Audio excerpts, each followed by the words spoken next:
was going to get a faster trip to Rome than what he got.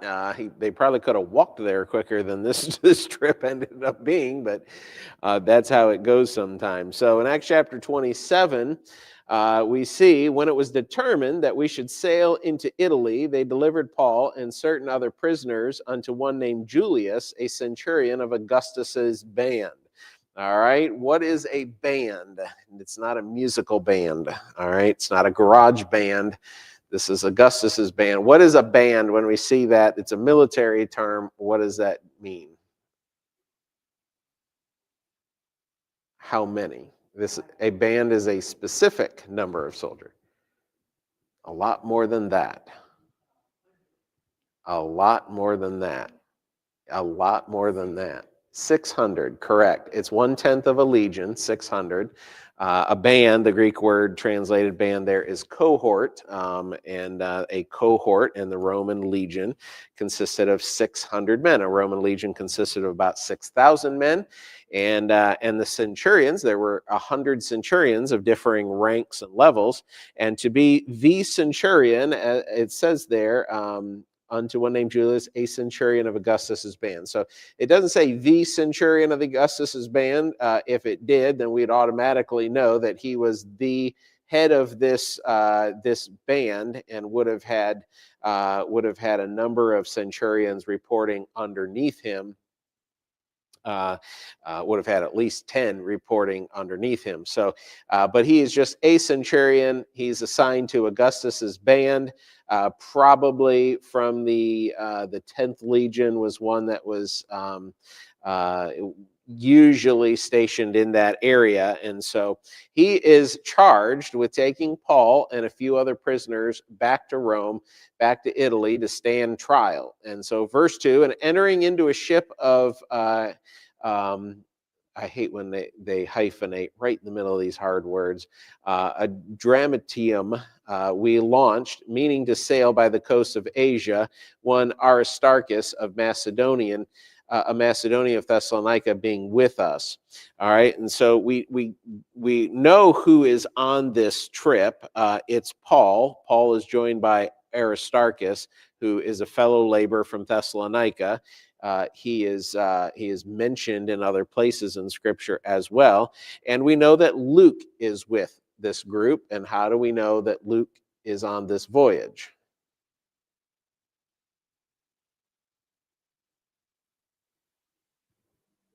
Right. He's using the pronoun we, us. He's not using the pronoun they or them, which would indicate that he is not with them. And so you see on and off throughout the book of Acts, Luke is the writer of the book of Acts.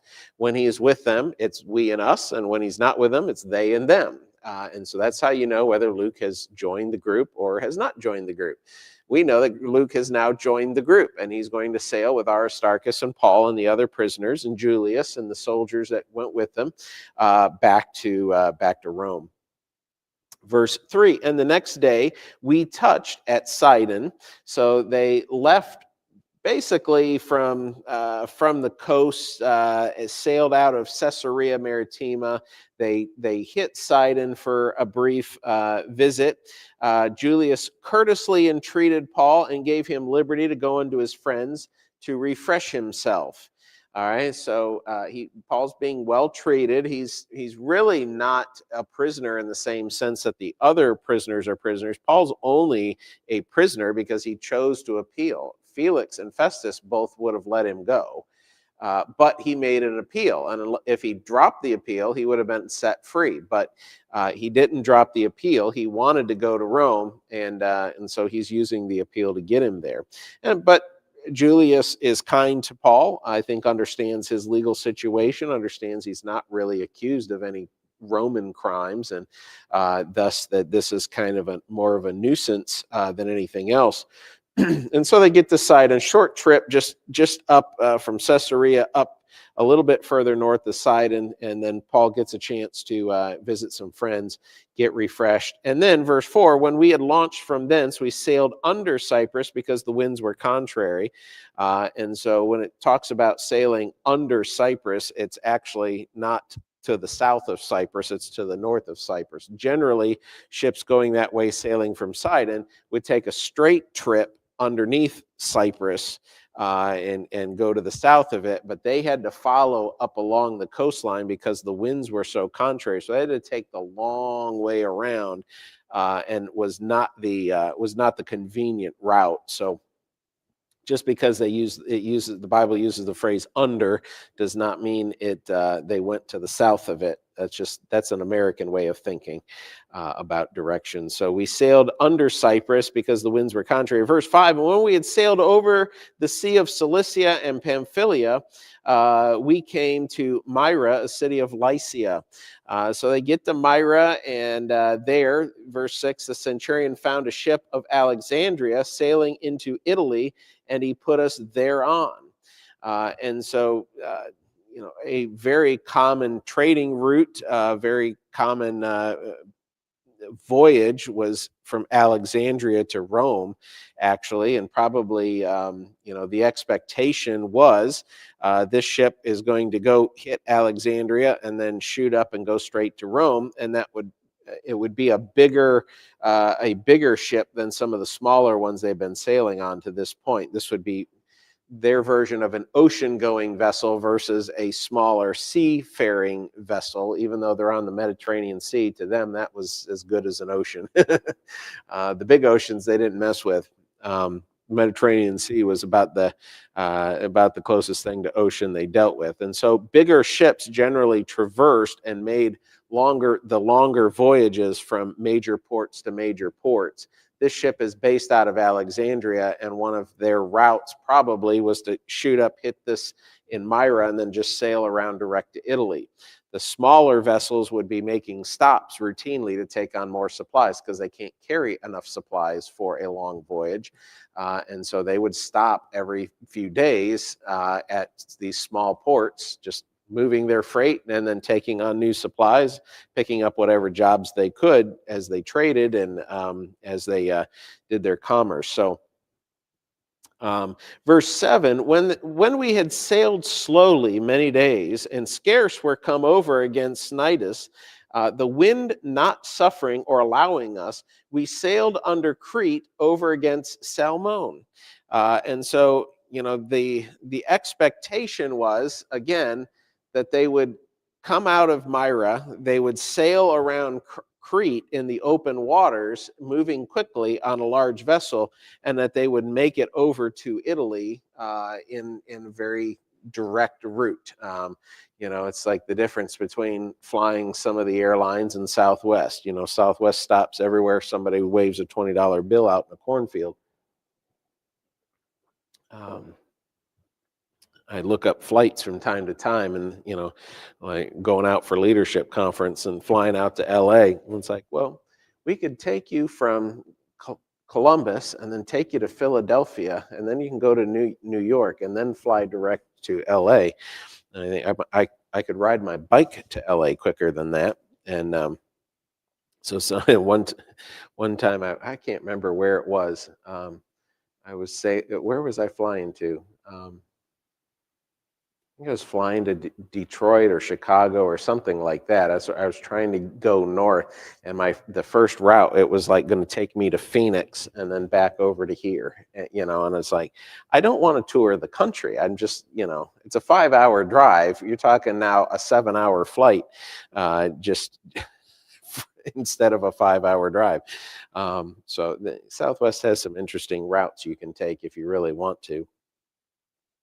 And so that's kind of what's happening now to them. Instead of getting that direct, quick route, they end up again sailing under Crete, which again doesn't mean underneath it to the south of it. They're actually sailing in the shallower waters near the coast to the north of it, which is not the preferred route. It's the slow route. It's not the fast route. And so verse 8, and hardly passing it, came into a place which is called Fair Havens, nigh whereunto was the city of Lycia. And so they they do make it to Fair Havens, which is kind of on the would that be the northeast corner of the island of Crete. And it was a town where they could take on some new supplies. They could do whatever, and so they decide to, for whatever reason, because the weather just prevented them from taking the direct route. Um, Now they just took a bunch of time and spent it in port. And it says in verse 9, when much time was spent, and when sailing was now dangerous because the fast was now already past, Paul admonished them. And this is, Paul is referring here at the fast of Yom Kippur, the Day of Atonement. So these events are taking place in October. Yom Kippur is almost always in October on our calendar, of around 59 AD. And so, what season generally comes after October? In October, what season are we now looking ahead to? Yeah, we're starting to think about winter. Well, winter's not a great time to sail. In the Mediterranean Sea or anywhere else not near the equator.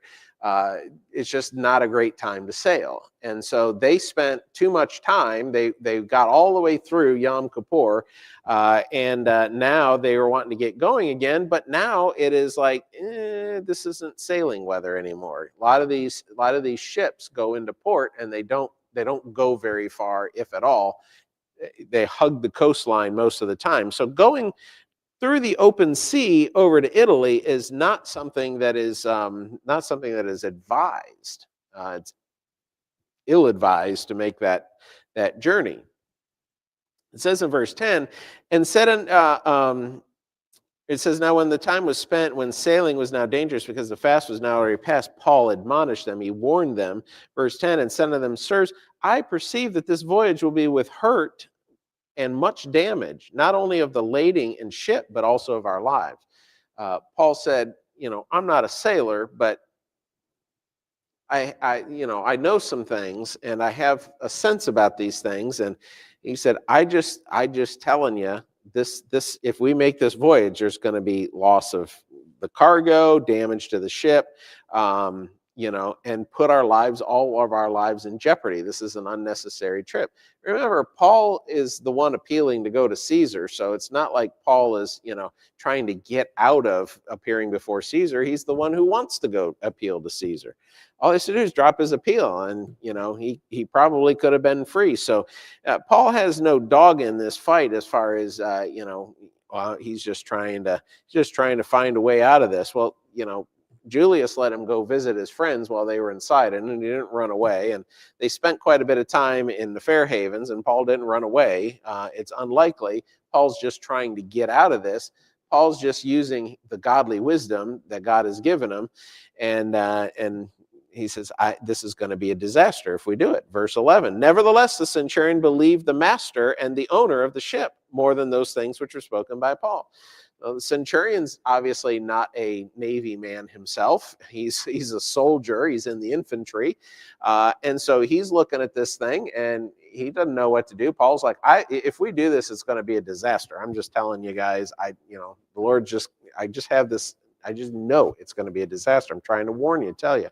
And the owner of the ship and the master of the ship are like, no, we've done this before. It'll be okay. We'll be fine. So verse 12, and because the haven was not commodious to winter in, where commodious means convenient, it wasn't a great place to spend the winter in. It wasn't a bad place, but it wasn't, if you had to spend the next 4 months somewhere, this was not the place you would choose. It wasn't a very Roman city. There wasn't a lot of accommodations and conveniences there, and they're on an island. It's not like they could, if they were stuck at Myra there and they were not going to be able to sail for 4 months, they could have then proceeded on Roman roads and made their way back, taken a short hop across the straits from Greece into Italy, and made it. But they're not. They're stuck on the island of Crete, and nobody wants to be there all winter long. And so, verse 12, again, because the haven was not commodious to winter in, the more part advised to depart thence also. So everyone's like, yeah, we don't want to spend all winter here. Let's just go and see what happens. This is, who wants to stay in, the Motel 6 for the entire winter? let's get to Rome. They've got the Marriott there. There's some great places to stay there. And so it goes on to say, if by any means they might attain to Phenis, and there to winter, which is a haven of Crete, and lieth toward the southwest and northwest. And I have a note in my notes here that about Phenis. Let me see what verse are we in again? I'm on the wrong page. That would explain my confusion there. So it's not, the city is, okay. So this Phenis is not the country of Phoenicia. Some people think it's an abbreviation for that. This is just a city on the southwest side of Crete. So they went from the northeast corner around to the southwest corner of the island of Crete. Again, picked up whatever, maybe supplies or maybe some extra cargo or something like that. And then they head off. And here we go. We're on our trip. Verse 13. And when the south wind blew softly, supposing that they had obtained their purpose, loosing thence, they sailed close by Crete. So they're in this little town of Phenis, this little port city, picking up whatever they need. The wind changes. The wind is favorable. It's looking great. And they say, see, it's going to be wonderful. Let's go. So they loose and they go. And here we are. We're heading to Rome. And they sailed close by Crete. Verse 14. But not long after, there arose against it a tempestuous wind called Euroclydon. And so it didn't take long for everything to go off the rails here. This was a nor'easter which swept down from the high mountains of Crete, and it was basically a small hurricane, and it just pushed the ship completely off course. So it was dark; they couldn't see the stars. The wind was blowing. They're just really at the mercy of this storm. And verse 15, and when the ship was caught and could not bear up into the wind, we let her drive, meaning we were trying to steer the ship with the sails, and then we just decided we're just going to let the wind blow us wherever it blows. Verse 16, running under a certain island, which is called Clauda, we had much work to come by the boat. And so these type of boats often would have a smaller boat attached to it. So if they needed to, if they couldn't get their big boat into a port or something like that, they could use the smaller boat to offload. They could also use that to carry extra supplies, and, it could also serve as a life raft if something went terribly wrong with the boat. So they're trying to get that smaller boat up into the boat and in the bigger boat, and it's not working.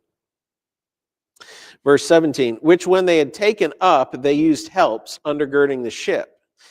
So what they're doing now is they're throwing ropes underneath the ship, and they're basically putting ropes to reinforce the hull of the ship so the hull doesn't break up. And that's what that terminology refers to. And fearing lest they should fall into the quicksands, struck sail, and so were driven. So they were being blown so far south that there are a lot of sandbars off the coast of Africa, and they were being blown so far off course. They thought they thought there's a real danger of hitting one of these sandbars down there. So they just tucked the sails in completely and just instead of the wind blowing them around, they just let the boat bob on the waves. And this was not a small storm, and it wasn't a quick storm either. Verse 18, and we, being exceedingly tossed with a tempest, meaning they were all barfing overboard, the next day they lightened the ship. So now they start throwing the cargo off. The lighten the ship means that they were throwing the cargo off, trying to keep the ship more buoyant so that it doesn't sink, start taking on water. And the third day we cast out with our own hands the tackling of the ship. So now they're throwing away all the equipment they don't absolutely need. They're getting everything off the ship that they absolutely don't have to have. Doing everything they can. This tells you how serious of a situation this is. This is a big economic loss to this captain. It seems like somebody said something about that. But verse 20, and when neither sun nor stars in many days appeared, and no small tempest lay on us, all hope that we should be saved was then taken away.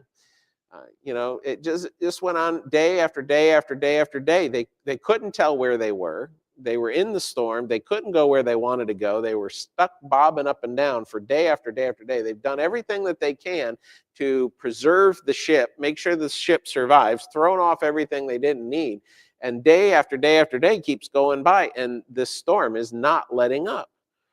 And so, I mean, they're all basically giving up hope. Verse 21, but after long abstinence, Paul stood forth in the midst of them and said, I told you so. He said, sirs, you should have hearkened unto me, which is his way of saying, I told you so. And have not and not have loosed from Crete, and to have gained this harm and loss. So Paul bit his tongue for a while, quite a while, a long abstinence he went. And then he comes popping up out onto the deck of the ship when everybody's at their lowest point, and he says, you should have listened to me. I tried to warn you. This is all your fault. It's not my fault. It's your fault. I warned you. You ignored me. Here we are. Now do you believe me? Okay. So, verse 22, now I exhort you to be of good cheer. Well, that's not the unexpected second statement. I told you, look at the mess we're in. Everybody's given up hope. But don't worry, be happy. For there shall be no loss of any man's life among you but of the ship. We're going to lose the ship, fellas. You lost everything on the ship. Now we're going to lose the ship, but nobody's going to die in this. And how do I know that? Verse 23, for there stood by me this night the angel of God, whose I am and whom I serve, saying, fear not, Paul, thou must be brought before Caesar, and lo, God hath given thee all them that sail with thee. So he said, I have God's word on it that nobody on this ship is going to die, but I'm telling you, the boat's going to be a loss, the cargo is going to be a loss, and again, I told you so, you should have listened to me, I know things. Verse 25, wherefore, sirs, be of good cheer, for I believe God that it shall be even as it was told me. All right, here, you guys should just cheer up. It's going to be okay. Nobody's going to die. Everybody thinks we're going to die, but nobody's going to die because I believe God. God promised. I believe God. You should believe. Can't believe God. Believe me, like you should have believed me before we left in the first place. Verse 26, howbeit we must be cast upon a certain island. But when the 14th night was come, 2 weeks they've been stuck in the storm. As we were driven up and down in Adria about midnight, the shipmen deemed that they drew near to some country. They had no idea where they were. They hadn't seen the stars in 2 weeks. So they have no idea where they have gone. I mean, that can be a fairly scary thing. It's not the norm when you're sailing. I mean, we don't understand that because we have all these highway signs and mile markers and we got all that stuff. Imagine driving for 2 weeks on roads and you don't know if you're going north or south or east or west, and there's no signs to guide you, and you're just starting to come up on something and you don't know what it is or where it is. That can be unnerving a little bit. So verse 28, they sounded and found it 20 fathoms, and when they had gone a little further, they sounded again and found it 15 fathoms. So the water's getting more and more shallow, which indicates that they're getting closer and closer to land. 19 or 29, then fearing lest we should have fallen upon rocks, they cast 4 anchors out the stern and wished for the day. So, they're getting closer and closer. The danger is that they're going to get blown up and run aground, and that's not a good thing for a ship to be. And so they drop all 4 of the anchors that the ship has to try and lock it into place. Doesn't work.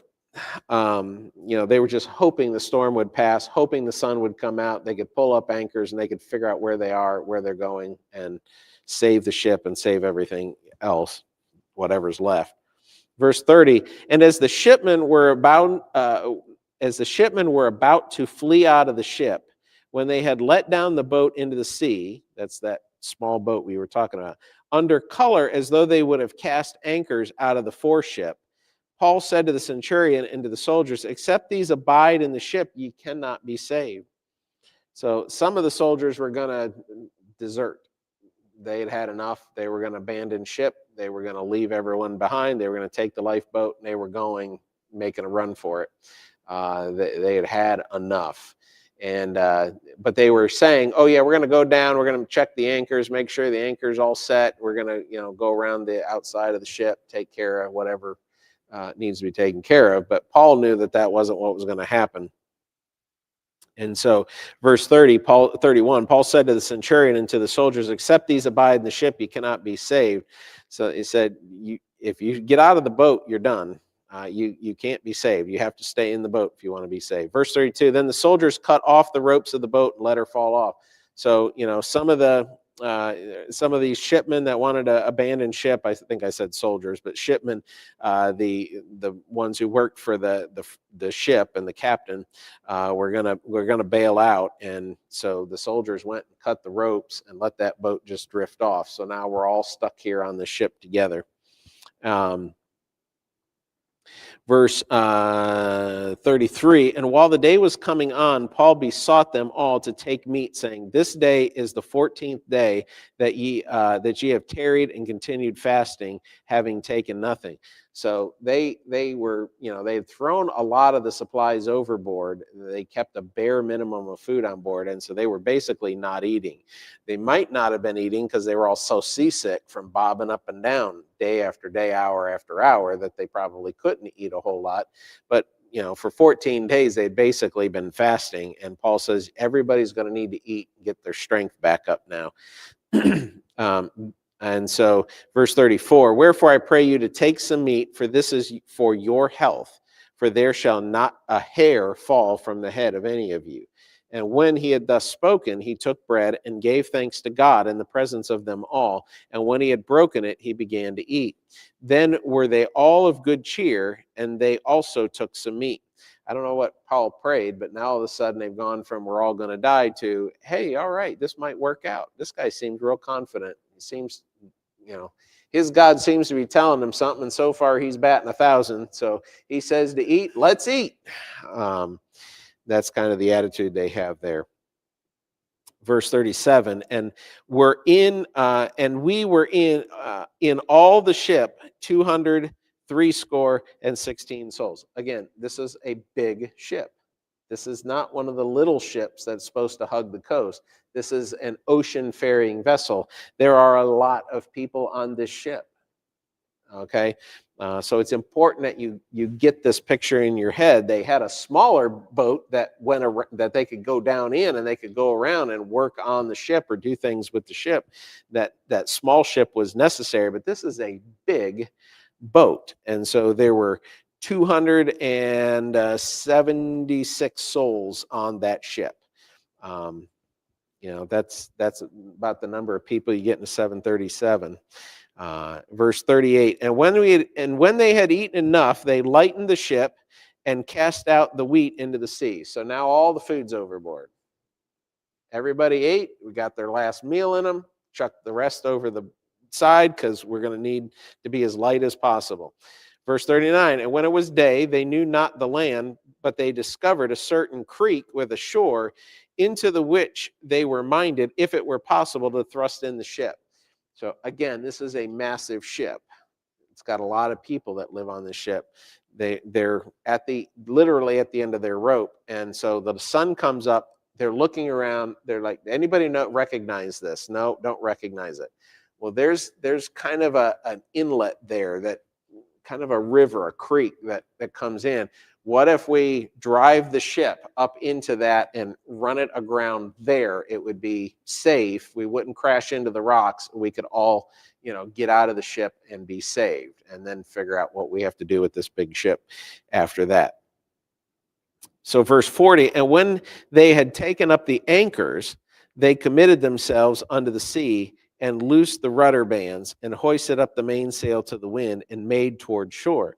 And falling into a place where two seas met, they ran the ship aground, and the forepart stuck fast and remained unmovable, but the hinder part was broken in the violence of the water. So this was kind of the worst case scenario. They didn't get to where they were going. They were trying, And where these two seas come together, where the flows come together, there was just kind of a buildup of rocks there.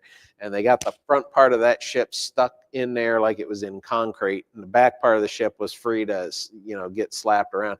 And it just started working on that boat, and it started coming apart. And they weren't not as close to land as they were trying to get when this happened. So this was another failed attempt here. Verse 42, and the soldiers' counsel was to kill the prisoners, lest any of them should swim out and escape. All right, why is that necessary? Exactly. If you lost a prisoner, if you were a Roman soldier, jailer, guard, and you lost a prisoner, you paid for it with your life. And so if any of these guys had drowned, well, you bring the body back with you and say, hey, we had a shipwreck, the guy drowned. But if they escaped and you couldn't bring a body back, well, then you'd be executed for dereliction of duty. It was a great motivating tool that the Roman army had. They didn't lose a lot of prisoners. It was just not. You were just motivated to watch them carefully. And so the centurion, verse 43, but the centurion, willing to save Paul, kept them from their purpose and commanded that they which could swim should cast themselves first into the sea and get to land. So centurion says, we're not killing the prisoners, because he wanted to hang on. He wanted to save Paul. He didn't think Paul deserved to die. And of course, this is God's purpose at work again. Paul knew God had a purpose and plan, and his purpose and plan was to stand before Caesar, not to be executed there on this boat that's coming apart.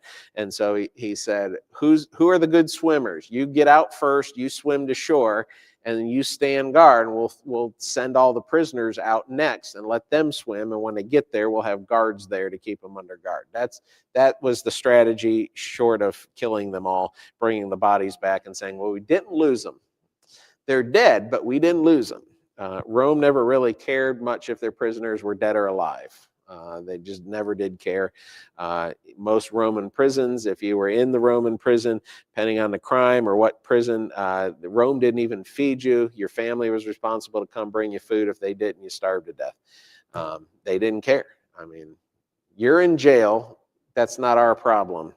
You're going to have to figure out how you're going to eat. You're going to have to figure out how you're going to take care of your own personal needs. That's not our job. Take care. We're not giving you cable TV. There's no weight room. There's no library. You're just going to be in here until you die or until we let you out. Verse 44, and the rest, and the rest, some on boards and some on broken pieces of the ship. And so it came to pass that they escaped all safe to land. So the swimmers swam. The ship is coming apart. There's pieces of the ship floating all over the place. The swimmers swam, got to shore safely. And some of them obviously would have included some of the soldiers and ready to guard. And then the people who couldn't swim, they were giving them, here's a piece of wood. Here's a piece of wood, something that would float, and here it is. This is your life preserver. Guard it with your life, because you need that. And so on boards and broken pieces of the ship, they all make it to land. Verse 20, chapter 28. And when they were escaped, then they knew that the island was called Melita. So it took them till they actually got on the island. And, they saw the welcome center there where it said, welcome to Melita. And there were brochures there for different attractions and accommodations and, where they could go shopping and that kind of a thing there. We're in Melita. Yes. So we'll quit there for the night. So they're on. It's in the Greek. It's Melita. I will mention it's Malta, the island of Malta. Today is what we call it. So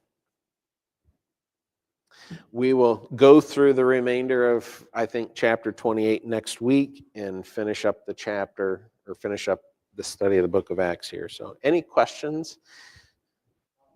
Okay.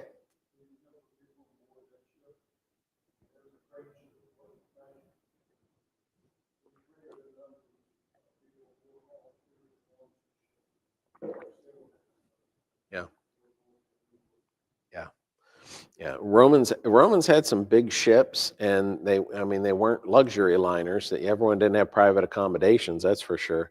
Uh, Very often they would sleep in shifts because there wasn't enough room. So these ships were not pleasant, but it was big. If you had the idea Paul was on like a 30-foot yacht type of ship, no, no, he was on a much, much bigger ship. And even that was not capable of overcoming the winds. So, um, you know, I'm sure that wasn't Paul's plan on how he was going to get to Rome.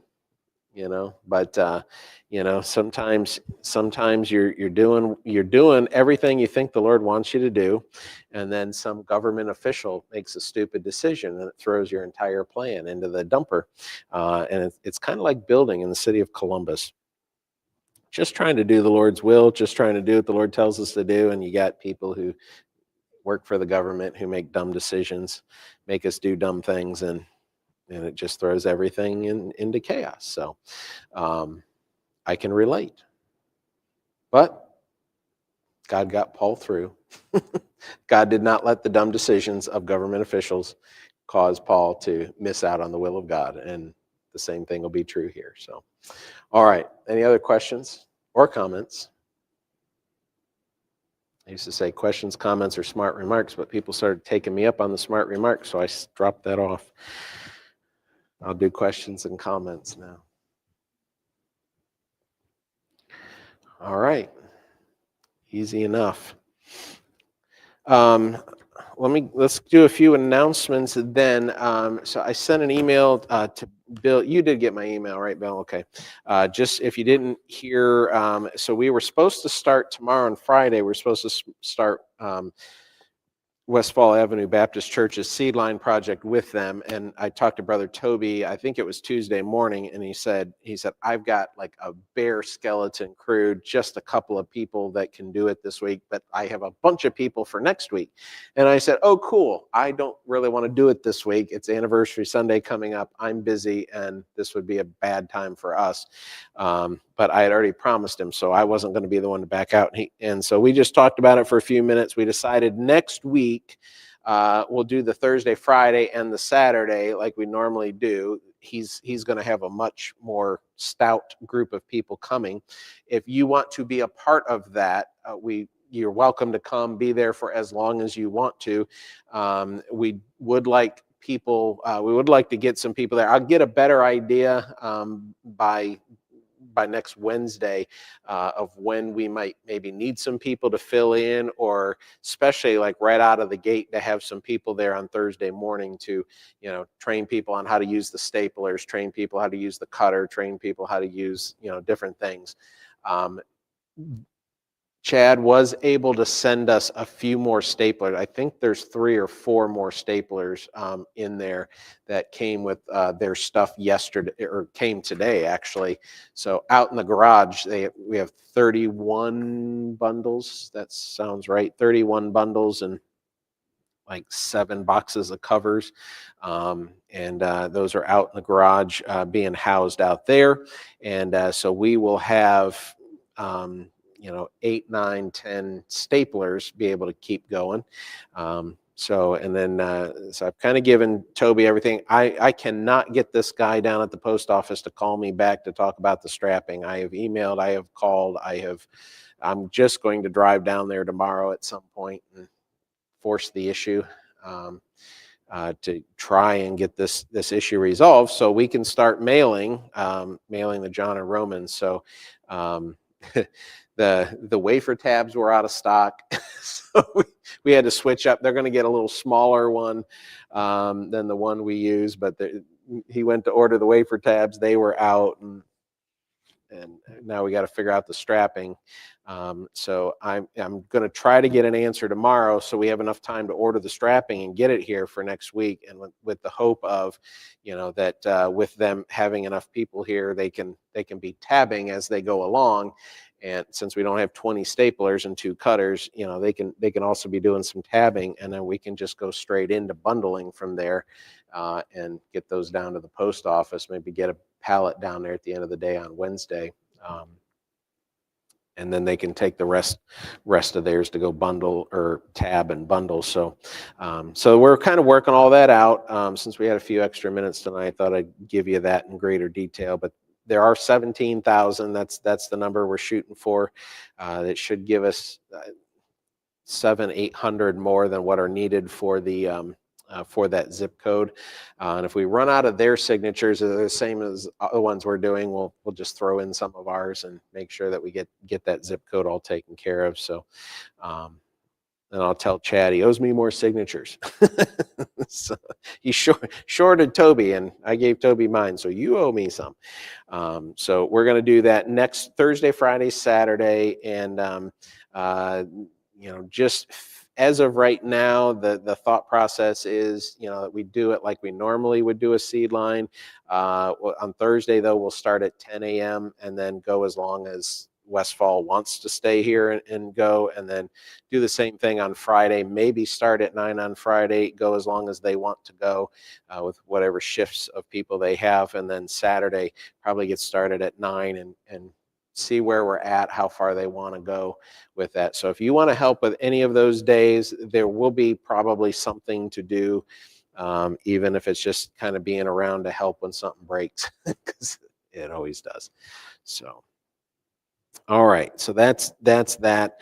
Anniversary Sunday is on Sunday. Mike has got the maintenance list. We've checked a few things off. We got a few projects in progress. Got a few people signed up to do a few things.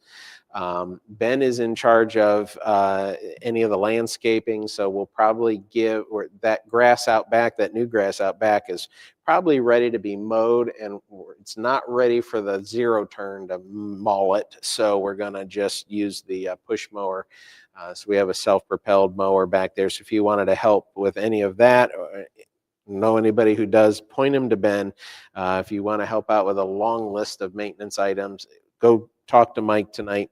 And then Carla and a bunch of ladies came up and did a bunch of extra cleaning a lot of the extra windows, and cleaning out the chandeliers and changing all the light bulbs out because they're starting to wink out one at a time. We did them all, put them all in at one time.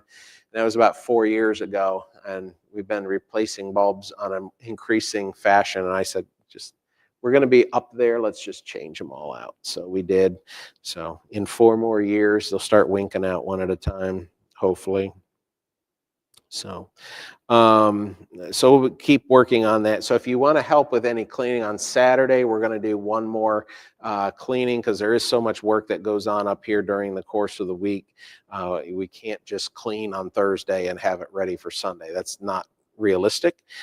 We're also working on renting a carpet cleaner. You have not heard or confirmed. If you're willing to help with that, you can check with Mike, and we'll pick whatever day works, and we'll just knock it out. We want to do the carpets in here, the hallways, the lobby, and as much of the fellowship hall as we can do without tearing everything down. So if you want to help with that, that's usually takes about 4 hours. We don't have that lobby anymore, so it's a little smaller area. So it's about 4 hours worth of work. So if you want to come up, even if you could only come up for an hour or two, you want to help, or even just moving chairs, we might stack these chairs up against the outside wall tonight. That way it's just ready to vacuum and do that. Did you guys run the vacuum all through here today? Okay, so it should be vacuumed. We can probably just get rolling at that point. So we're doing that. I pressure washed the parking lot and the sidewalks over this way. Just all the new landscaping we put in, there was just mud everywhere, and that drives me nuts, because I wrote the check for that asphalt, and I would be out there with a toothbrush polishing it, knowing what that cost. So we were pressure washing that. There's still want to pressure wash off a lot of the rest of the parking lot, just to get the mud off of there. I was hoping it would just rain, really. You get a nice heavy rain for a day, and it would clean the parking lot. No. Yeah, it's going to rain Sunday. It's going to rain overnight, Saturday night into Sunday morning, and rendering all that time and energy useless. But it should look good. So if you saw before the sun went down, they've basically got they should finish up tomorrow. They've got 95% of the siding done. There's a few little trim pieces here and there on the back side, and then the end of the pavilion needs siding put on it. But other than that, you've got the trim around the windows, the black trim that they'll cap all those one-bys with. And so I expect them to be pretty well wrapped up tomorrow and getting out of here. So that's exciting. We expect the lumber for phase 1 to be here on Friday. And the framers, we're not sure which contractor is going to do the framing, our general contractor or somebody who 3 weeks ago said, I really want to bid on that. And we said, okay, well, we need a bid because we're going to be framing. And I just texted him today and I said, hey, we're starting framing next week. We don't have that bid yet. And so hurry up, give us a number. So, so Lord willing, my personal hope is, I know what the general contractor's expecting the framing to cost. So if he can beat that number, save us a few $1,000s, that would be great. And get that going. So next week we should have walls, and then Monday the 27th is when the trusses are scheduled to be here. And either Monday or Tuesday that week, we expect a crane to be here setting those trusses. So that will then allow for the roof to go on, and by the middle of November, the week of the 10th, is when the siding is supposed to start happening, getting the siding up on the front, that ephes and all that brickwork that you see in there. That's all supposed to go up the week of the 10th. So now that we've cleared the log jam, this should start taking off again and getting rolling. We're still sitting and spinning on the approval for that. So I give up. There's nothing more I can do. So, but Anniversary Sunday is this Sunday, 10:30, one service for all day, one service, 10:30, no 10 o'clock, no 6 o'clock, just 10:30. Be a 90-minute church service with some extra music and presentations that are a couple video presentations that are being worked on. I've had Nate working overtime for 2 weeks. He's got one video done for one of the songs the choir is doing. He's working on another one for the missions thing we want to do, and probably going to have him do one more thing before this week's out. But he's working on those things, so I'm excited about that. We'll go from here to the Douglas Pavilion. We'll have lunch. We'll do a brief dedication out there. Have a prayer dedication out there for the Douglas Pavilion, and then you can stay as long as you want and stay and play games. You can bring card game, bring board game if you just want to sit under the pavilion and play. And if you want to go shoot hoops, you can. You know, Bill and Mike want to get teams together, pick teams. We'll lower the hoop down and we'll make the court about 5 feet wide. But we can set up 9 square and cornhole, and Rusty was talking about bringing horseshoes and setting that up out back. So we'll have some things to do and just enjoy and celebrate what God's done here in 48 years. And if the Lord doesn't come back, what he's going to do in the next 48. So that is coming up. So there's sign up for food if you can bring some. There's also a sign up for the fall harvest party, which is the following, not this Saturday, but the following Saturday on the 25th. And that's from, when did Shannon schedule that? From, oh, I thought that was in the bulletin. It's either 5 or 5:30. It'll be in the bulletin this Sunday. I think it's actually on the sign-up list out there. I think that's where I saw it. It's just not in the bulletin. So I think it's at 5:30, from 5:30 to 8 or something like that.